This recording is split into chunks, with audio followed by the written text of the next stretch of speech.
Manchester City is the fourth and final team to make it to the semi-finals of this year's FA Cup. Shaka Hislop and Mark Ogden still hanging out with me for this one. Pretty dominant win, I suppose we could say, over Newcastle. Many would have had Man City as favourites ahead of this one. Shaka, let's start with you because it was against one of your former clubs, Newcastle. What did you think of the match? Yeah, listen, you're always expecting a miracle from Newcastle to get past City, especially the kind of form that they've shown, Chelsea result aside. At the best of days, it was going to be a one-off. And maybe we'd be talking about that one-off if Gayle finds you back in the net with the chance that he had. But you don't let the few chances that you do get against Manchester City go begging as Gayle did. And as a result, you're put to the sword. It was close up until then. Probably it was the scoreline didn't paint an accurate picture as to how the game was going. But you had a chance, you blow it, and that's all she wrote.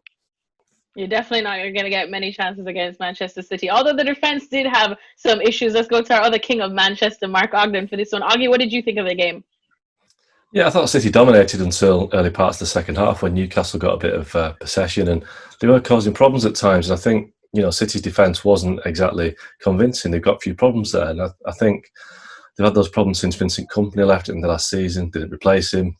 Aymeric Laporte was injured. But you look at that back four today and, Kyle Walker, more often than not, you can rely upon. Mendy on the other side, you just can't rely on him at all. Mendy, for me, he's so lucky to be at Man City. He's a defender who can't defend. He simply can't. He switches off too often. He's sloppy in possession. And the same kind of applies to Nicolas Otamendi, who his concentration wavers all the time. So Laporte is almost like, he's carrying the back four at times because he has to make up for the mistakes they make. And obviously Claudio Bravo in goal behind him did okay today, but he has his moments as well. So, if Gayle had put that one away at 1-0, it could have been a different story. But moments after he missed, City went 2-0 up and that was it. It was game over. So they were convincing in the end, but I still think that a better team than Newcastle could have taken advantage today. Let me just say, I want Mark Ogden right in my obituary.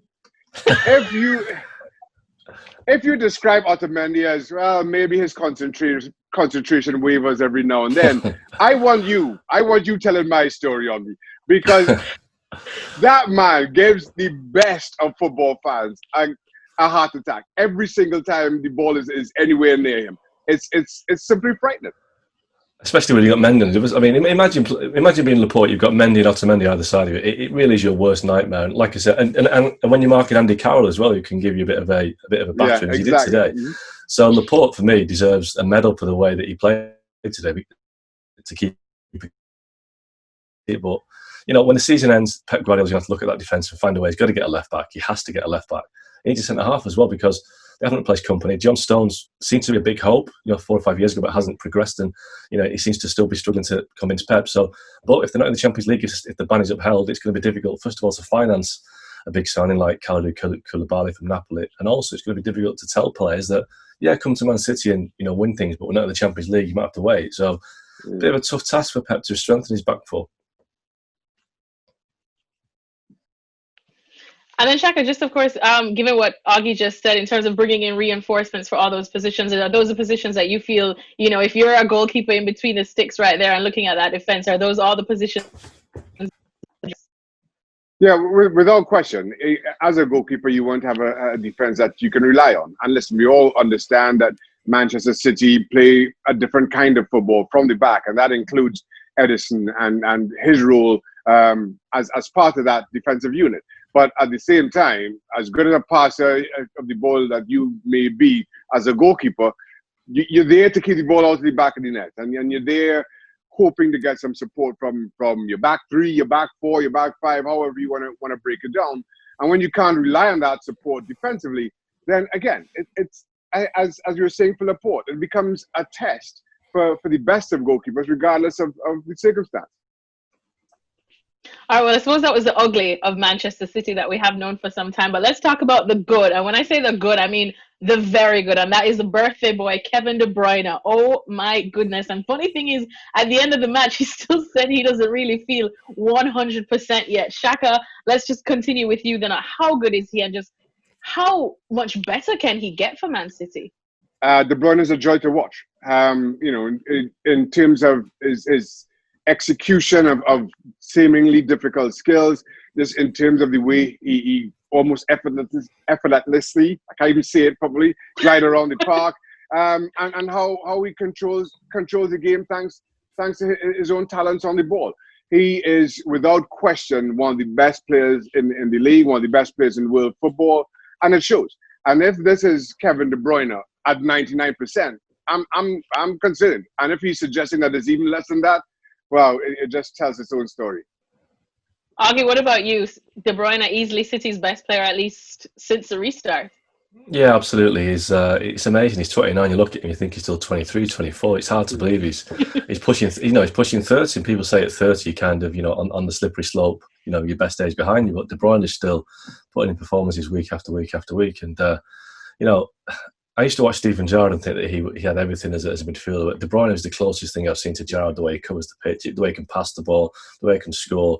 He's a real leader as well. I think, if he was the Man City captain, nobody could have any complaints. But, 29, time to catch up with him. He's not got many years left, has he? Oh, laugh. I can't believe he's 29. The old man. The old man. Only Shaka still looks 29 though. But let's move on now to moving on now to the draw that we got to see, of course, at halftime. Manchester City facing Arsenal. With all due respect to Arsenal, but we do know the troubles that Arsenal have. Shaka, does this pretty much make City favourites to defend their title? It does. Even before the draw, it makes City favourites. Listen, at the end of the day, though, we are still talking about a cup competition. It is still one game elimination, and anything can happen on the day. We discussed the Gayle miss, for example. But right now, I think of the 4 teams left in the competition, without question, City is the best of the 4. The only thing that I think throws that into any kind of doubt is if Guardiola decides to make changes and how many, and who else does the same. But even so, even if Guardiola does decide to change who he's called on and relied on in recent weeks, I don't see anybody beating them. Augie, what do you think? Yeah, I think City are favourites, but we do have this kind of mouth-watering prospect of a Manchester derby in the FA Cup final. Sadly, without fans, it would have been a great occasion if half of Manchester was at Wembley, but that isn't going to happen, unfortunately. But I do think that if you look at the other semi-final, Chelsea United, that's a really tough one to call, because although United have the better record against Chelsea this season, Chelsea have really hit form recently, and it's really tough one to call that. But I do think that football, it would be good for the game if you had a Manchester derby in a final. It would kind of, City against United, all the hostility, all the rivalry. And, Sergio Aguero is likely to miss that cup final if they get there because of his knee injury. So, on balance, with City's defence as well, you could find a way to justify United winning that game. But, like I say, for me, it'd be a Manchester derby in the final, but just such a sad state of affairs that there'd be no fans there. But that's unfortunately how it is. Thanks for watching ESPN on YouTube, and for more sports highlights and analysis, be sure to download the ESPN app, and for premium content plus live streaming, make sure to subscribe to ESPN Player.